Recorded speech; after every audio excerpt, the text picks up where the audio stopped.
예수님은 왕이셨다. 참으로 그는 하나님 나라의 선포와 동시에 계속 반복하여 하나님이 그 나라의 왕이심을 말씀하셨다. 그때에도 종과 구별하여 왕의 아들 곧 자신이 왕이셨고 의심할 것 없이 그분은 다윗의 아들이란 이름과 결부시켰다. 즉 그는 자신의 의식 속에서 다윗의 아들과 다윗의 주임을 동시에 의식하였다. 그리스도께서는 다윗의 자손이잖아요.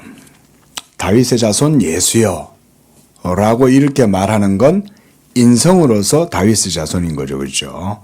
그런데 시편 110편 1절에 보면 다윗이 천상에 계신 그리스도를 보면서 여호와 우편에 계신 주께서 여호와께서 내 주에게 말씀하여 이르시되 너는 내 우편에 앉아 있으라.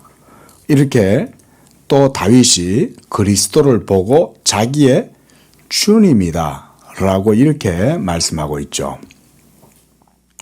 이런 걸 보면 바빙크도 여기서 다윗의 아들과 다윗의 주이심을 동시에 그리스도 자신이 의식했다는 거죠. 지금 얘기하고 있는 거 모두가 다 그리스도의 신성과 인성으로서의 그 중보자의 인격으로서 행하시는 사역에 대한 내용이죠. 그렇죠?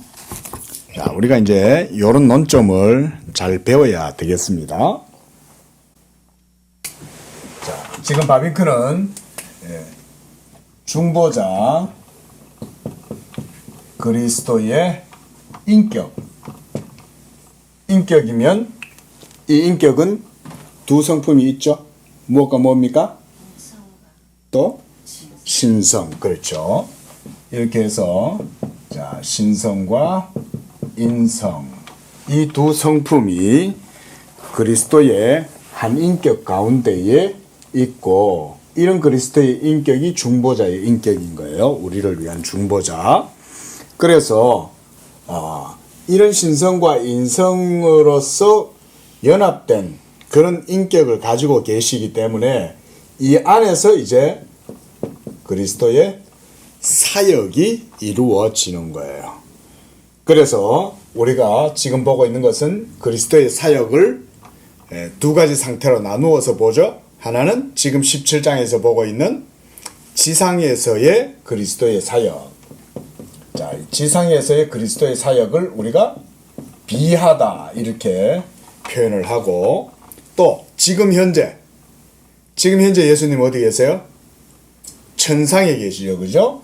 그래서 천상에 계신 그리스도의 상태를 우리가 보면서 이것을 우리가 신학적으로 승비다 이렇게 표현을 했어요. 그래서 이 중보자 그리스도의 인격과 지금 이제 17장 17장에서는 이제 지상에서의 그리스도의 사역, 18장에서는 이제 보게 될 천상에서의 그리스도의 사역. 자, 이렇게 나누어서 이해를 합니다. 그런데 이 그리스도의 사역이 이제 삼중직으로서 이해가 된다 이거죠. 삼중직. 자, 선지자 또 뭐가 있나요? 제사장 또 왕. 그렇죠. 이 세 가지가 우리 오늘 오후 예배 때 강도사님이 소요리 문답 가지고 설교를 해주셨죠. 그렇죠? 그리스도의 삼중직을 언약사적으로 얘기를 한 거예요. 그러니까 원래는 아담이 지음을 받고 하나님 앞에서 수행해야 될 직분들이 이거였던 거예요. 그런데 아담은 하나님의 언약에서 이제 떨어져 나갔죠. 불순종하고 언약을 어겼기 때문에. 그래서 이제 그 아담의 언약의 자리에 누가 대신해서 섰어요? 그렇죠. 그리스도께서 아담 대신 언약의 자리에 자신이 서시는 거예요. 그래서 그리스도를 언약의 중보자라고 그러는 거예요. 그래서 언약의 중보자로서 그리스도도 삼중직을 수행을 하신 거예요. 요렇게. 자, 그러니까 이런 선지자직, 제사장직, 왕직으로서 지상에서의 사역, 선지자 제사장 왕으로서의 천상에서의 사역, 이렇게 이제 이해를 하는 거예요. 지금도 예수님은 천상에서 이 삼중직을 여전히 행하고 계시는 거예요. 그렇게 이제 이해를 하셔야 되는 겁니다. 자, 요런 가운데 지금 방금도 그리스도는 다윗의 아들이고 동시에 다윗의 주님이시다 라고 이해를 할 수 있는 거죠. 그러니까 왕이시죠. 그죠? 지금 여기서는 제사장에 대한 그런 이제 내용을 얘기하죠. 그리스도 자신이 왕으로 자신을 인식했다는 거예요. 자, 그 밑에 문단. 그러나 그는 당시 유대인들이 기대했던 메시아와 전혀 다른 의미에서 왕이셨다. 그분은 그의 조상 다윗의 위에 대한 법적인 주장을 유대 백성의 지도자들 앞에서, 헤로드 왕 앞에서나 로마의 가이사 앞에서는 하지 않으셨다. 그는 세상 정권의 수단을 통하여 세상을 지배하라는 시험을 이겨내셨다. 오병이어의 이적 후에 무리들이 그를 강제로 잡아 왕으로 추대하려고 했을 때 그는 그들을 회피하였고 산에서 기도의 고백을 찾았다.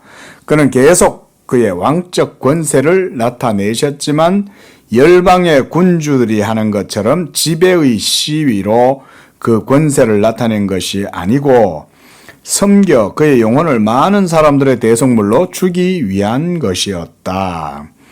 그의 왕권은 그가 말씀하시사 하늘의 법을 선포하고 자연을 그에게 복종시키며 병든 자와 죽은 자가 명령에 굴복하고 스스로 십자가에 자기 생명을 버리셨다가 다시 일어나시사 장차 왕과 심판자로서 죽은 자와 산 자를 심판하실 그 권세에서 나왔다.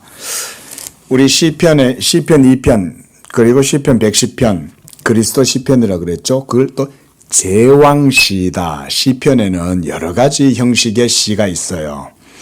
그 중에 하나가 제왕시예요. 그 제왕할 때 그 왕을 누굴까요?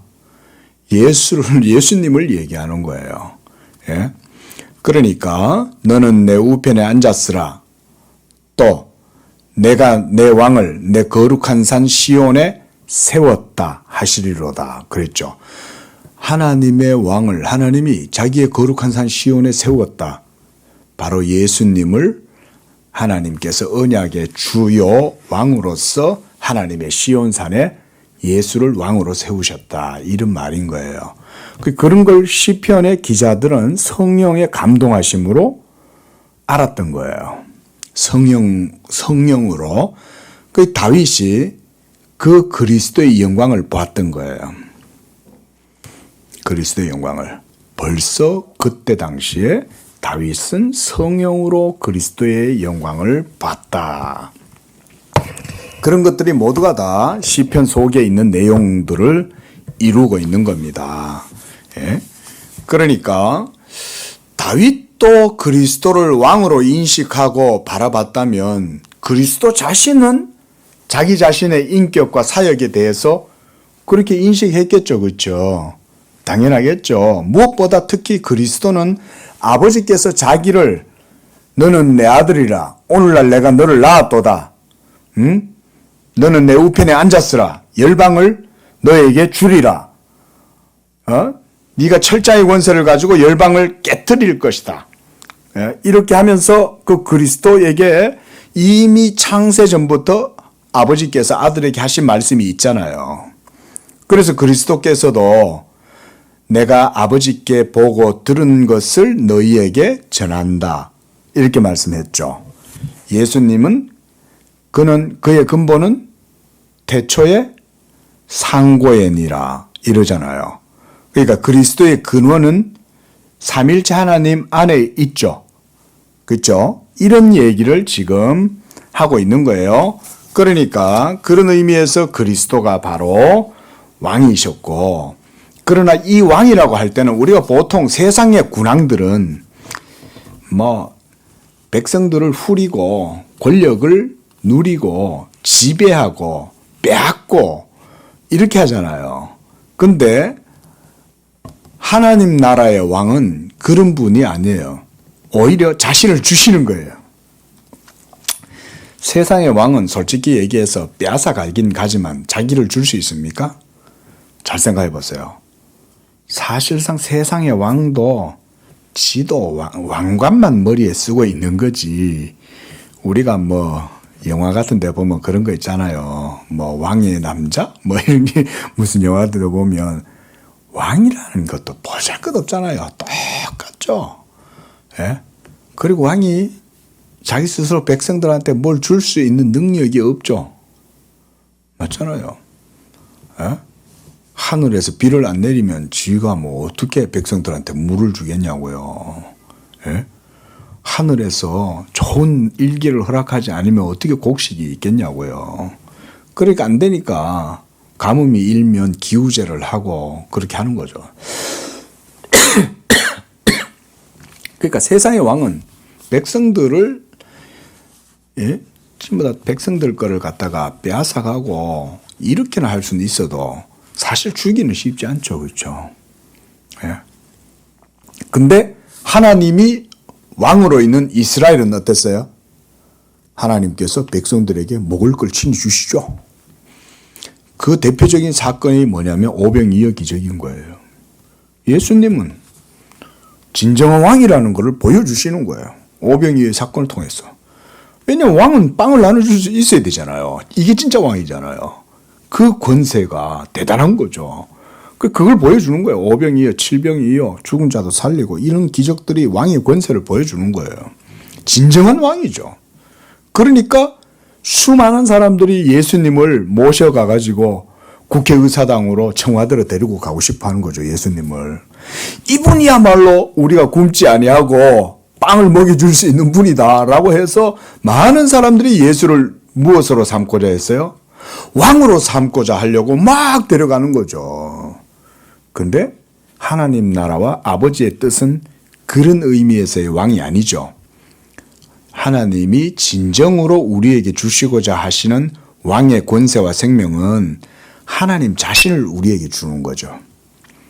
그렇죠? 예수 그리스도를 통해서 우리가 진정한 하나님의 생명을 받아서 누리도록 해주려고 십자가를 지시는 거죠. 예? 예수의 십자가가 없이는 우리가 하나님의 그 생명을 받아 먹을 수가 없잖아요. 우리가 다다음 주 되면 성찬식을 할 텐데 성찬식도 왕의 만찬인 거예요. 그래 따지면. 왜? 하늘 아버지가 우리에게 무엇을 주시는 거예요? 아들의 몸을 우리에게 생명의 떡으로 주는 거잖아요. 그러니까 사실은 성찬식도 우리가 그렇게 보면 왕의 만찬인 거예요. 하늘 아버지께서 자기의 아들 예수 그리스도의 몸을 우리의 생명을 위하여 주시는 만찬이 사실 성찬식인 거예요.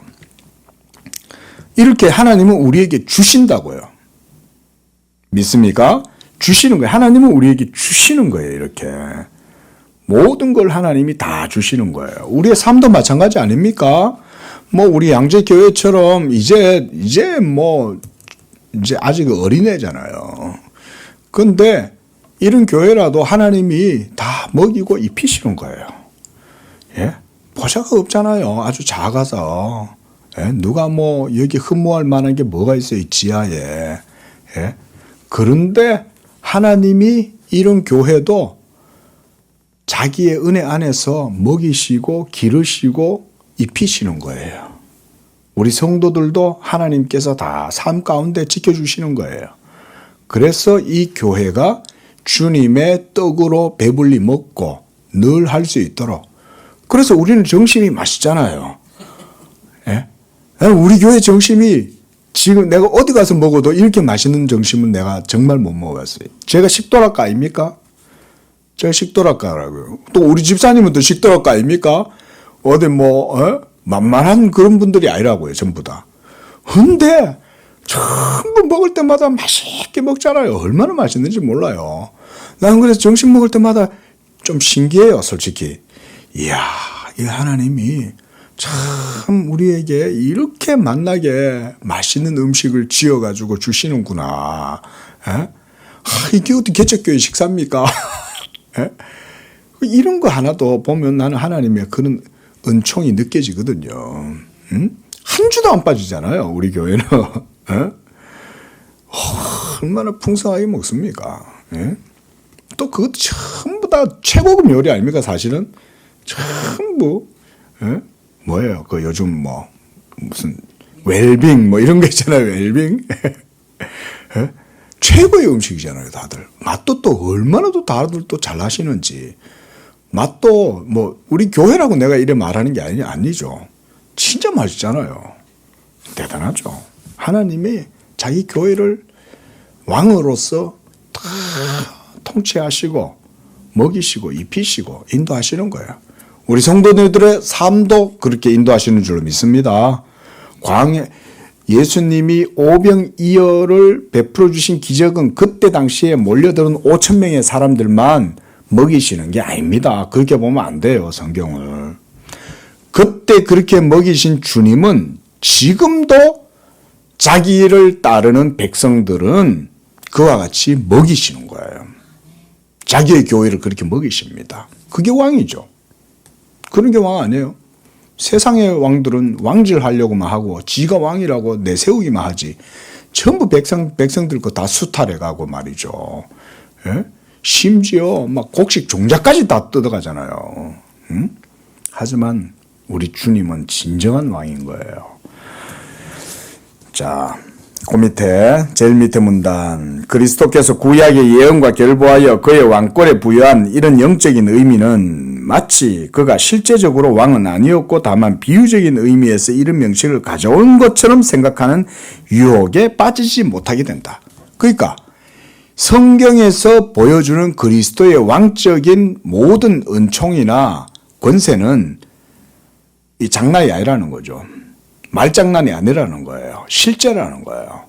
근데 우리는 사실은 우리가 너무 이렇게 이제 영적으로 문외한이고 영적인 것을 이해하는데 둔하고 이러다 보니까 눈에 보이는 게 실제라고 생각하는 경향이 있잖아요. 그렇지 않습니까? 그렇죠? 하지만 보이지 않는 게 훨씬 더 크죠. 실제로 여러분들의 삶에서 눈에 보이지 않는 게 사실 우리가 평상시에 의식하지 못하는 것들 이런 것들이 사실은 더 본질적인 게 많죠. 예? 보이지 않지만 하나님이 모든 것을 섭리하시는 거죠. 뭐 과학자 뭐 저는 잘은 모르겠지만 과학자들이 하는 말로 뭐 그렇다잖아요. 지구가 1도만 더 기울어져도 지구에 엄청난 재앙이 일어나는 거예요. 지구가 태양과의 거리에서 조금만 가까워져도 지구의 생태계 자체가 불가능해진다는 거예요. 이거 뭘 보여주는 거예요? 예? 태양에서 지구의 이 거리가 이렇게 있는데 이게 조금만 앞으로 다가가도 지구에 있는 모든 생태계가 큰 변화를 일으키는 거예요. 사람이 살아갈 수 없는 거죠. 이 거리가 정확하게 계산된 거 아니겠어요? 최적화되어 있는 거죠.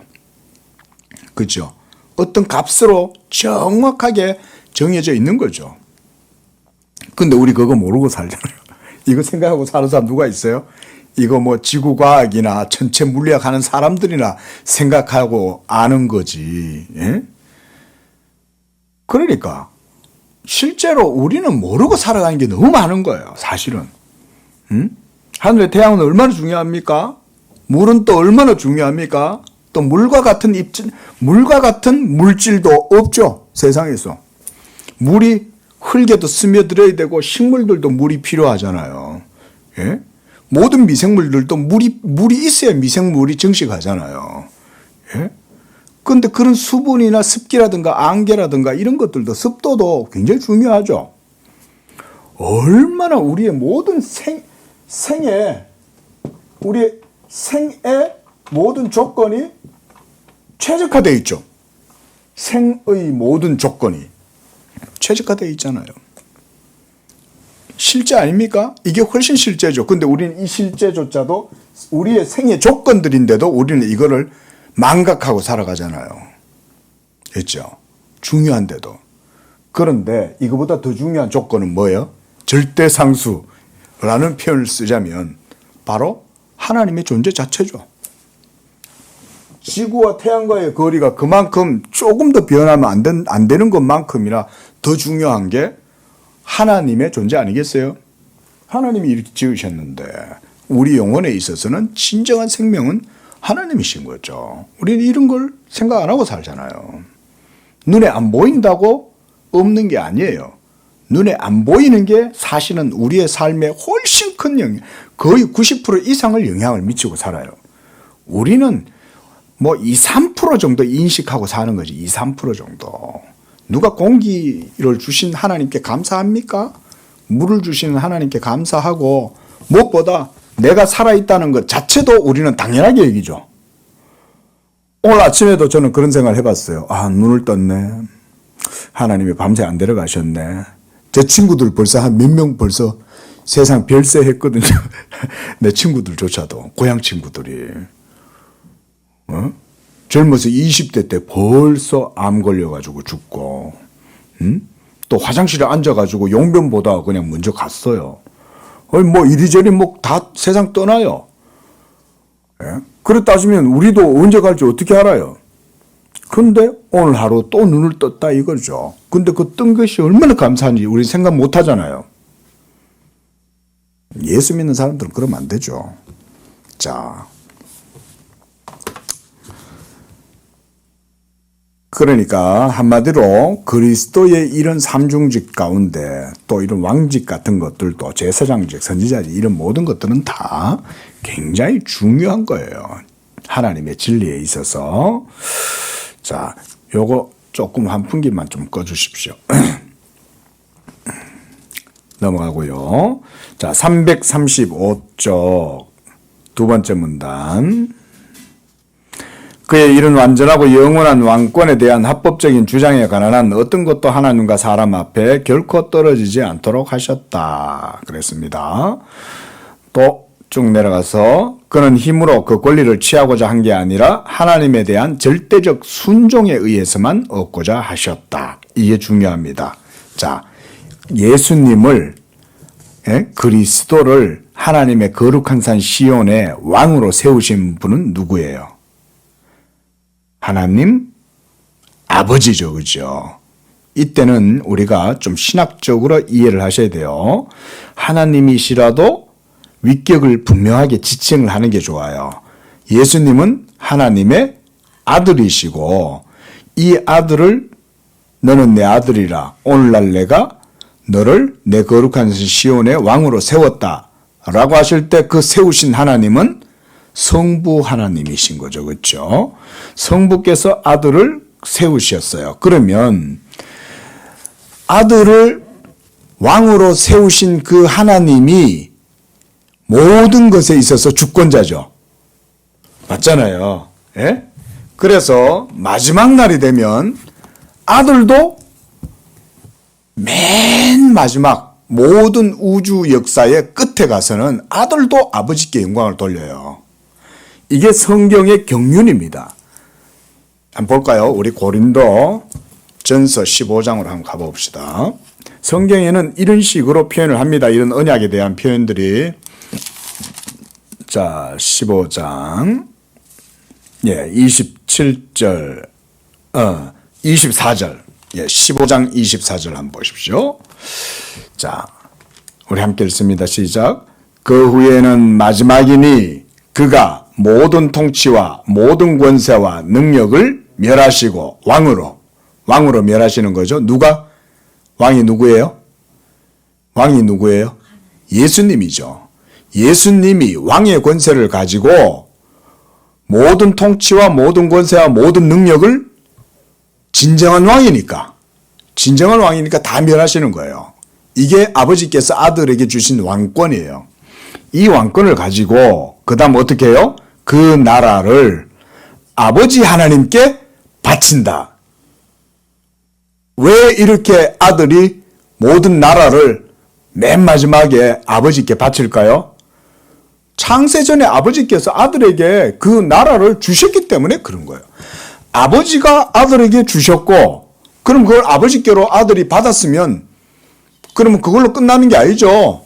아들은 아버지께 그렇죠. 자기에게 그 나라를 주셨으니까 그 나라는 원래 누구 건 거예요? 아버지 거잖아요. 그런데 그 나라를 아들에게 주신 거죠.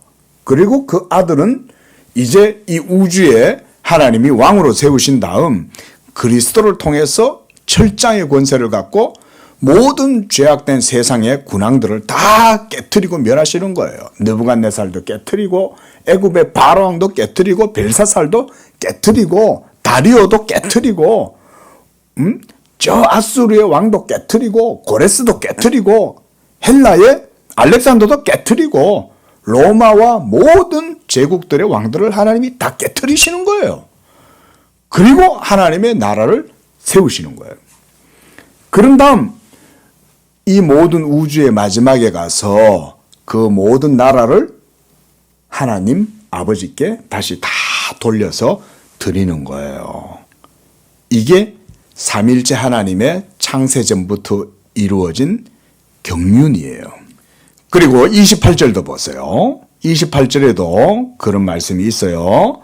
자, 시작. 만물을 그에게 복종하게 하실 때에는 아들 자신도 그때에 만물을 자기에게 복종하게 하신 이에게 복종하게 되리니 이는 하나님이 만유의 주로서 만유 안에 계시려 하심이라. 자, 여기도 보면 아들 자신도 그때에 만물을 자기에게 복종하게 하신 이에게, 이때 복종하게 하신 이 누굴까요? 성부 하나님. 성부 하나님께 아들도 복종하게 된다 이 말인 거예요. 그래서 이로 말미암아서 삼위일체 하나님 안에 있었던 창세전의 신적 경륜과 협약, 신적 협약, 우리가 이걸 팍툼 살루티스다, 구속 협약이라고 그랬죠. 삼위일체 하나님 안에 있는 구속 협약, 이 삼위일체 하나님 안에 있는 구속 협약이 마지막 날 예수 그리스도의 모든 사역의 완성을 통해서, 사역의 완성을 통해서 이때가 되면 이게 이제 바로 완전 종말이죠. 그죠? 종말. 예? 제가 오전 예배 때 종말에 대한 의미를 설명해 드렸어요. 이게 바로 이제 종말론적 사건이에요. 이 종말론적 사건이 마지막에 우주의 마지막 때가 되면 아들이 아버지께 모든 영광을 다 돌리는 거예요. 그렇게 함으로써 그 29절 말씀처럼 만유의 주로서 만유 안에 하나님이 계시려 합니다. 그래서 모든 것들이 다 하나님께 전적인 영광이 되도록 해버리는 거예요. 이 말은 범신론적 의미가 아닙니다. 그게 아니라요, 모든 창조의 계물들 하나하나, 나무든 짐승이든 돌이든 할 거 없이 모든 세계 전체가 통일되어진 그 모든 유기체가 전적으로 하나님께만 의미가 있고 하나님께만 그 모든 의미가 한목적적으로 영광이 되어진다 이 말인 거예요. 돌이 하나님께 영광 돌리는 일을 우리가 볼 수 있겠어요? 보기가 땅에서는 쉽지 않죠. 그렇죠? 뭐 수석 수집하시는 분들 있잖아요. 어떤 돌은 엄청나게 비싸고 가치가 있죠. 근데 그 속에서도 우리가 하나님께 영광 돌리는 일은 의미는 찾아보기 어렵죠. 수석을 갖다가 여기 가득히 채워 넣는다고 그래서 우리가 하나님의 영광을 볼 수 있을까요? 근데 선지자들은 뭐라고 하냐면 말일에 이르러 소의 목에 달려있는 방울에까지 뭐라고 적혀 있어요? 거기에 권사님 생각나세요? 여호와께 성결이다. 말방울, 소의 방울에, 목의 방울에까지. 그게 그런 의미인 거예요. 아니 어떻게 그 하나님의 이름을 소목에 걸려있는 방울에다가 달아요. 불경스럽게. 그렇죠? 그런데 그리스도 안에서 회복된 모든 우주의 세계는 전적으로 하나님의 창조의 모든 주권이 하나님께만 있으니까 그분께 모든 의미가 다 돌려지는 거예요. 그러니까 말방울에까지도 여호와께 성결이라고 적혀 있는 거예요. 아니 하나님의 이름을 히브리인들의 사고로 하면 하나님의 이름을 그래 말방울에다가 이름을 쓸 수 있어요? 하나님의 이름을? 불경스럽잖아요. 근데 원래는 모든 것들은 다 하나님이 창조하신 거죠. 맞잖아요. 돌 하나도 하나님이 창조하신 거 아니겠어요? 나무뿐만 아니라 모든 자연 만물 세계뿐만 아니라 그 속에 있는 모든 충만한 것이 다 여호와의 것이죠. 땅과 세계와 거기 충만한 것이 다 여호와의 것이다. 여호와의 것이면 여호와께 영광을 돌릴 수 있어야죠. 근데 그렇게 되려면 어떻게 해야 되냐? 아무도 그 일을 할 수 없는 거예요. 오직 예수로 말미암는 새 창조의 역사가 이루어질 때 말아야만이 그 일이 가능한 거예요. 바로 이 일이 예수 그리스도를 통해서 만세 전에 삼일체 하나님 안에서 작정되었고, 그리고 아담의 타락하고, 그래서 그리스도께서 이 땅에 오시고 그리스도로 말미암아 완성이 되고, 그래서 말일에 이르러서는 모든 만물이 다 하나님께 영광이 돌려진다. 그 의미가 바로 이 28절의 표현이에요. 하나님이 만유의 주로서 만유 안에 계신다. 범신론이 아니에요. 예수 그리스도로 말미암아, 신학적이에요. 이 표현 자체가 굉장히 신학적인 표현이에요. 예수 그리스도로 말미암아 모든 만물이 다 하나도 빠짐없이 창조주 하나님이신 그분께 영광이 다 돌려지도록 한다 이거예요. 이게 그리스도의 충만이에요. 그리스도의 만유 안에 통일시키시고 그 가운데 충만함이 바로 이런 식으로 이루어지는 거예요. 자, 이런 게 바로 그리스도가 왕직을 이렇게 수행한다는 거죠. 그러니까 왕이니까 진정한 의미에서 명령도 내리실 수 있죠. 왕이니까 명령하면 이루어져요. 놀라운 건. 그러니까 자연 만물도 예수님의 소리에 순응하잖아요. 풍랑아 잠잠하라. 풍랑이 잠잠할 수 있는 이유는 예수님이야말로 진정한 왕이니까 그게 가능한 거예요. 예? 나사로야 나오느라. 예수님만이 죽음조차도 이기실 수 있는 능력을 가지고 계시는 거예요. 그걸 보여주는 거예요. 그런 사건들 자체가 우리는 어떻게 죽은 자가 살아나지? 여기에만 관심 가지잖아요. 근데 성경이 보여주고자 하는 의도는 그런 게 아니에요. 그리스도의 왕대심을 보여주는 거예요. 예? 마리아는 어느 정도 눈치를 채고 저들에게 포도주가 떨어졌다. 마리아는 예수를 친히 하나님의 왕을 친히 임산한 사람이잖아요. 그러니까 자기가 낳은 아들이라도 그는 하나님의 아들이라는 걸 마리아는 알죠. 왜냐하면 성관계를 통해서 낳은 아이가 아니잖아요. 성령을 통해서 지시를 받고 천사가 와서 알려준 네 태중에 있는 그 아이는 지극히 높으신 하나님의 아들이다 그랬잖아요. 그러니까 마리아는 예수님을 키우고 옷을 입히고 씻겨주고 그렇게 길렀어도 그 인성 속에 있는 신성의 충만함을 마리아는 누구보다도 잘 알죠. 그러니까 제일 먼저 가나 혼인잔치에서 술독에 포도주가 다 떨어지니까 예수님한테 해달라고 그러는 거 아니에요. 왜냐하면 예수님이 누군지 아니까. 그러니까 그냥 서스럼 없이 얘기하는 거예요. 저들에게 마실 음료가 없다.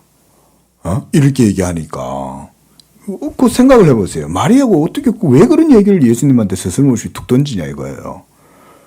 예수님은 그렇게 할 수 있는 능력이 있다는 걸 이미 마리아는 알고 있고, 사실은 성경에 없는 얘기라서 언급하기가 조심스러워서 그렇지 성경에 기록되지 아니한 많은 기적들이 있었다 그랬잖아요. 그렇죠? 이것 말고도 성경 이외에 기록되지 아니한 많은 기적들이 있다 그랬거든요. 그런 걸 유추해 보면 이미 나사렛에서 목수 생활을 하시고 마리아의 그 부모 아래에서 자라시면서 예수님에게는 그런 놀라운 능력이 이미 있었을 수 있어요. 그게 기록 안 됐을 뿐이지. 왜냐하면 성경의 기록은 우리의 유익을 위해서 기록된 거기 때문에 그거 이외에도 얼마든지 있었을 수 있다는 건 충분히 생각해 볼 수 있습니다. 자, 요는 뭐냐? 그리스도는 그분 자체가 이미 왕이시고 선지자시고 제사장 자신이었다. 요거 이제 얘기를 지금 바빙크가 그렇게 하고 있는 거예요. 그래서 거기도 그 얘기 해놨습니다. 보면 아버지에 대한 하나님에 대한 절대적 순종에 의해서만 얻고자 했다. 왜? 아버지가 자기를 왕으로 세웠으니까. 그리고 자기의 왕됨도 절대적 순종을 통해서만 획득이 되는 거예요. 아직은 진정한 왕으로서 등극을 못 하셨죠? 진정한 왕은 언제 등극해요? 천상에서 예? 그 탁월한 영광이 드러나게 될 때에 그의 왕권이 이제, 그래서 스테반 집사님이 순교할 때 하늘을 보니까 그리스도가 어디에 계셨어요? 천상에 계신 그리스도가 하나님 우편에 서 있는 걸 봤다는 거예요. 시편의 내용하고 똑같잖아요. 다윗은 내 주께서 여호와께서 내 주에게 일러 이르시되, 주의 우편에 계신 주께서 이렇게 말씀하시는 거죠. 그러니까 그것을 스테반 집사님은 또 보는 거죠. 그래서 천상에 계신 그리스도께서 예수께서 하나님 보좌 우편에 서신 것을 내가 보노라. 똑같이 얘기하죠. 다윗의 고백과 스테반의 고백이 똑같은 거예요. 다윗도 주께서 주의 우편에 계신 주에게 일러 가라사대, 주의 우편에 계신 주님을 다윗도 받고, 스테반은 이제 인성을 취하셔서 하나님 보좌 우편에 계신 주님이죠. 스테반은. 그게 차이죠. 다윗이 바라본 주님은 아직 인성이 없었어요. 그죠? 그때는 성육신 하시기 전이었으니까. 근데 스테반은 어때요? 성육신 하시고 죽으시고 부활하시고 부활의 몸을 갖고 계신 그리스도의 영광을 본 거예요. 근데 그 그리스도가 하늘 보좌 우편, 아버지 우편에 앉아 계시더라 이거죠. 그걸 본 거죠. 근데 그때 그 영광을 어떻게 그리스도는 획득했을까 이거예요. 그 왕됨을. 절대적 순종을 통해서 획득한 거예요. 그렇죠? 아버지의 뜻을 따라서 지금까지 제가 했던 얘기가 이거잖아요. 모두가 다 아버지의 계명인 거예요. 이게 창세전에 아버지께서 아들에게 하신 말씀, 이것을 절대적으로 순종하셔서 다 획득하신 거예요. 자기 영광을. 그래서 빌립보서 2장 8절 9절 이런 데 가면 이름으로 하나님이 그를 지극히 높여 그러죠. 이름으로. 왜? 그 이전에 자기를 낮추사 죽기까지 십자가에 복종하셨으니 곧 십자가에 죽으심이라. 그 모든 게 다 아버지의 계명에 대한 순종이죠. 그래서 죽기까지 순종하신 거죠. 그랬더니 이름으로 이제 하나님이 그를 어떻게 했어요? 지극히 exaltation, 지극히 높여주시는 거예요. 그게 바로 그리스도가 자기의 왕권을 아버지의 순종을 통해서 획득하시는 거예요. 개혁신학은 이렇게 이해를 해요.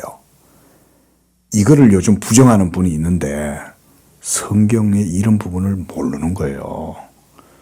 예? 이름으로 하나님이 그랬잖아요. 이름으로 죽기까지 복종하셨으니 십자가에 죽으심이라. 거기까지만 얘기하면 안 되죠. 그렇게 순종하셔서 십자가에서 죽으신 다음 뭘 획득하신 거예요? 이름으로 아버지께서 그를 지극히 높이셔서 하나님 보좌 우편에 정식적으로 딱 세우시는 거 아니에요? 그 왕권을 획득하시기 위하여 그리스도께서 이 땅에 오신 거예요. 이게 능동적 순종인 거예요. 이런 게. 이 성경이 너무나 귀한 교리고 중요한 교리인데 그런 능동 순종 교리를 부정해서 되겠어요? 그리스도의 왕되심이 있으니까 성령이 그리스도의 영광을 우리에게 증거하실 수 있는 거예요. 예? 어떻게 지상에 있는 교회가 오늘날 시대에 복음의 영광, 그리스도의 영광을 바라보고 즐거워할 수 있겠냐 이거예요. 천상에 계신 그리스도의 영광을 성령 부어 주심을 통하여서 우리에게 그리스도의 영광을 보여주는 거 아니에요? 근데 그 그리스도의 영광을 보여주시는 성령 부어주시는 사건 자체가 그리스도의 왕됨에 가장 큰 은사를 시여하시는 거죠. 왕이 아니면 성령을 줄 수 없어요. 그리스도가 왕이시기 때문에 성령을 지상의 교회에 부어주실 수가 있는 거예요. 누가 성령을 줘요? 성령 주는 사람이 누구예요? 부흥 강사가 와가지고 성령 받아라 샥샥샥 이렇게 하면 성령 받을 수 있습니까?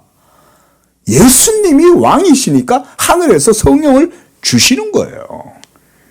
그 왕되심의 영광이 그리스도가 왕적인 권세를 아버지께 받고 아버지가 그것을 인정하고 그래서 그것을 그리스도가 순종으로 획득해서 그래서 자기의 교회를 성령으로 풍성하게 해주시는 거 아니겠어요? 우리가 얼마나 성령의 풍성함을 바랍니까? 그렇죠? 성령 없이는 우리의 드리는 예배는 삭막하잖아요. 근데 성령이 거하면 우리의 예배가 얼마나 복되고 영광스럽습니까? 그게 왕이신 그리스도가 자기 교회를 그렇게 복되게 하는 거예요. 그 모든 게 다 그리스도의 순종에 의해서 우리에게 주어지는 거예요. 이런 모든 교리가 다 체계적으로 전부 다 이 교리적인 연결끈이 다 있어요. 예. 오히려 그것을 통하여 그는 자신의 주장들을 강화시켰다. 그는 그의 겸손 속에서 하나님의 아들이 됨을 증명하였고 따라서 만물의 후사가 되어야 했다. 우리가 좀 전에 봤죠. 모든 만유의 후사가 되시는 거예요. 만유의 후사가 되시면서 모든 만유를 다 하나님 아버지께 영광을 돌리시는 거죠. 그가 참된 왕임을 증명하기 위하여 그는 고난의 주일을 여는 일요일에 영광스러운 예루살렘에 입성했다. 그때 그의 왕국의 중요한 면이 오해될 위험은 없어졌다. 왜냐하면 말씀과 행위로 모든 땅의 권세를 자신으로부터 배제시키는 섬김과 순종의 생활만이 그 뒤에 남아 있었기 때문이다. 그와 백성 사이의 적대 사태는 이미 최절정에 도달하였다. 왜냐하면 그리스도를 십자가에 못 박아라 이러잖아요. 또 한편으로는 다윗의 자손 예수여 호산나 하면서 예루살렘에 입성할 때 전부 다 이게 종려 가지를 들고 와가지고는 막 흔들면서 또 예수를 또 자기들의 왕으로 그렇게 또 환영하고 무수한 인파들이 있었잖아요. 이런 양극단이 그때 당시에 그리스도께서 예루살렘에 입성하실 때 같이 일어나죠. 그렇게 환호하던 무리들이 며칠 지나서 어떻게 해요? 바라바라를 내놓고 예수를 십자가에 못 박아라 그러는 거죠. 이해할 수 없는 일들인 거죠. 이 마지막 주일 자신을 광포한 손에 맡기고 죽음으로 내놓은 것이다. 전에는 자신을 왕으로 삼고자 하는 일을 피했지만 이제는 자진하여 왕으로서 예루살렘에 입성하였다. 그래서 본디오 빌라도가 십자가 앞에 서 있는 예수님을 향해서 이렇게 물었잖아요. 네가 유대인의 왕이냐? 라고 물었죠. 그때 예수님이 뭐라고 그랬어요? 그대가 말하였느니라. 이렇게 자신의 왕됨을 예수님이 거기서는 인정하시죠. 왜냐하면 자신의 왕됨은 오직 십자가를 통해서만 얻을 수 있기 때문에 그런 거예요. 그게 아버지의 뜻이었던 거예요. 아버지는 우리의 죄를 씻으시기 위한 대속제물이 필요했고 그 대속제물은 오직 자기의 아들만이 이루실 수 있었고 그 대속 사역을 통해서만이 이러한 하나님의 만유 안에 만유가 되게 하시는, 그래서 최종적으로 아들이 마지막 날 아버지께 영광을 돌리는 이런 궁극의 영원한 경륜이 성취되어지는 이런 일은 누구만 할 수 있다? 아들만이 만유의 후사로서 창세전에 아버지에게로부터 기름 부음을 받고 왕으로 세우심을 받은 그분만이 하실 수 있는 거예요. 이 사역은. 자, 그래서 계속 그 얘기죠. 그래서 그 문단 제일 밑에 세 번째 줄 거기서도 바빙크가 말합니다. 빌라도에게 판결받았던 이유는 그가 메시아요 하나님의 아들이고 다윗의 집의 왕이었기 때문이고 그는 왕이었다. 이게 바로 빌라도 앞에서 유대인의 왕이냐 그 얘기인 거예요. 네가 말하였다. 27장 11절. 유대인의 생각과는 반대로 십자가 위에 있는 패, 그 패에 뭐가 적혀 있었어요? 유대인의 왕 이렇게 적혀 있었죠. 하나님의 섭리가 얼마나 놀랍습니까? 저들은 비아냥거리면서 적어놨잖아요. 야, 이 예수 지가 뭐 유대인의 왕이래 라고 하면서 적어놨는 건데 사실은 그거는 만세 전부터 하나님 안에 있었던 하나님의 뜻이었던 거죠. 그게 십자가에서 그때 드러나는 거죠. 근데 그걸 아무도 모르죠. 아무도 모르는 거예요. 오직 누구만 알아요? 성령 받고 예수가 창세전에 아버지께로부터 기름 부음 받은 메시아라는 것을 아버지께로부터 듣고 배운 사람만이 예수가 왕이라는 것을 아는 거예요. 그건 이 시대도 마찬가지예요. 오늘날의 시대도 아버지께로부터 난 자들만이 이 믿음을 가질 수 있어요. 이거 아셔야 돼요. 자, 그래서 그 밑에 선지자, 제사장, 왕으로서 예수님의 전생에는 죽음이 그 완성이었다. 선지자, 제사장, 왕, 이 모든 사역의 완성은, 지상에서의 사역은 이제 이 얘기죠. 그렇죠? 그리스도의 이 지상에서의 이 삼중직의 사역은 십자가를 통해서 모두 다 온전하게 이루어지는 거예요. 자, 계속 그런 설명인데요. 제가 충분히 설명한 것 같아요. 넘어가고요. 336조. 그래서 그는 땅에 떨어져서 열매를 맺기 위해 죽어야 할 한 알의 밀알이 되셨다. 이 말이죠. 그렇게 이미 예수님은 공생의 초기부터 여러 가지 이미지로, 비유로 그 죽음을 자신의 생의 목적으로 나타내셨다. 계속 십자가에 죽으시려고 오신 거예요. 한 알의 밀이 땅에 떨어져 썩지 아니하면 열매를 맺지 못하나니, 그 한 알의 밀이 누구라는 거예요? 예수님 자신이 한 알의 밀알이라는 거예요. 나는 죽으러 이 세상 왔다, 이 말인 거예요. 그래서 내가 땅에 떨어져서 죽는다, 이 말은 십자가에 못 박혀서 죽어야만이 자기의 몸에 찢으심과 피 흘리심과 죽으심을 통해서 우리의 생명이 거기에서 나오는 거예요. 놀랍죠? 이걸 누가 상상이나 하겠어요? 그 목적에 도달하면서 더 분명하고 직접적으로 표현해주고 있다. 특별히 모든 제자들을 대표해서 베드로가 결정적인 순간에 가이사랴 빌립보에서 예수님을 그리스도여 살아계신 하나님의 아들로 고백한 이후부터 그는 자신이 예루살렘에 올라가 장로들과 대제사장들과 서기관들에게 많은 고난을 받고 죽임을 당하고 제3일에 살아나야 할 것을 그들에게 나타내기 시작하셨다. 그랬습니다. 쭉 내려오셨어요. 자, 한 5번째 줄 좀 내려오면, 그리스도께서 자신을 죽음에 복종시키고자 하는 이런 확고한 뜻은 며칠 후 변화산에서 하나님의 인허표를 받았다. 그의 예루살렘 입성은 율법과 선지서들의 내용과 조상들의 뜻에 합한 것이었다. 자, 그 밑에 문단. 그러나 이 죽음은 예수님이 추구했던 것은 아니다. 그를 붙잡는 바리새인과 서기관들에게 도전하지 않았다. 비록 그의 때가 이르렀음을 알았을지라도 자진해서 그를 팔고 배반자는 유다요. 그를 붙잡아 넣은 자들은 대제사장과 바리새인들이고 그를 재판에 죽게 한 이들은 사내들인 회원들과 본디오 빌라도 총독이었다. 자, 그 다음에 하나님의 경륜은 역사적인 상황을 제하여 버리지 않고 인간의 죄책을 없이 하지도 않는다. 오히려 그 반대로, 자, 하나님의 정한 경륜과 예지로 말미암아 그는 버림을 당했고, 그런 식으로 유대인들은 그를 취하여 불의한 자들의 손을 통해 십자가에 못 박아 죽였다. 이게 하나님의 놀라운 감추어진 섭리인 거예요. 은밀한 섭리인 거예요. 자, 우리가 볼 때는 가룟 유다 나쁜 놈 이러면서 어떻게 예수님을 파냐? 우리 이렇게 생각하지만 하나님의 섭리는 어때요? 그 가룟 유다를 통해서 이루어진 거죠. 유대인들, 나쁜 놈들이라고 생각하겠지만 유대인들의 간악함이 하나님의 섭리를 이룬 거죠.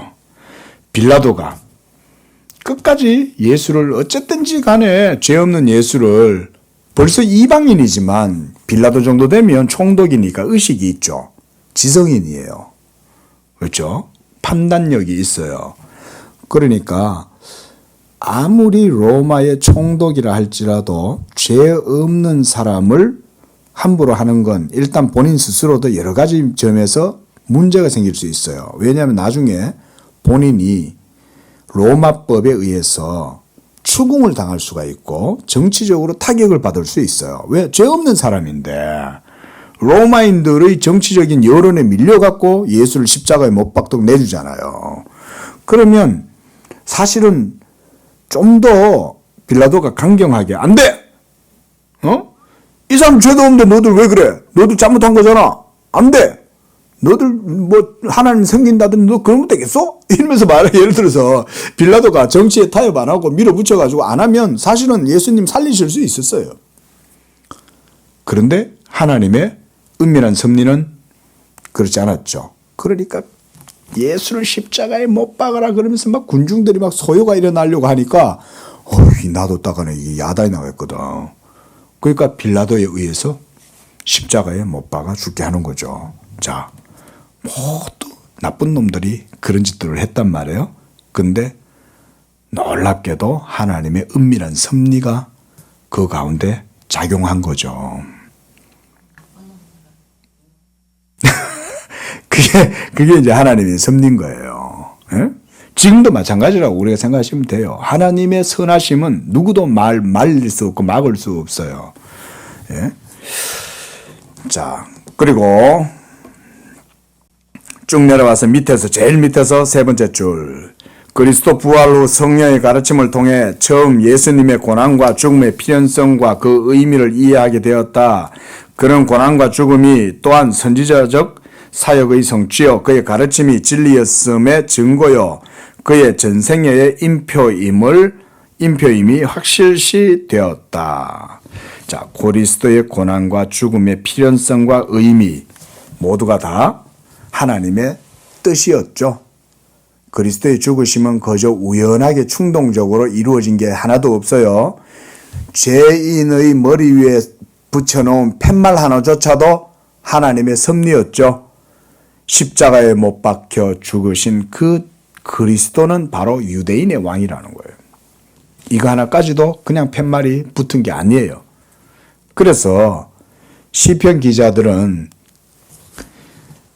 로마 군병들이 그리스도의 속옷을 취하여 제비 뽑기 하는 것까지 얘기 다 하죠. 시편을 보면 저희가 내 속옷을 가지고 제비를 뽑나이다. 다윗이 성령으로 벌써 다윗이 그리스도를 그렇게 예언하는 거죠.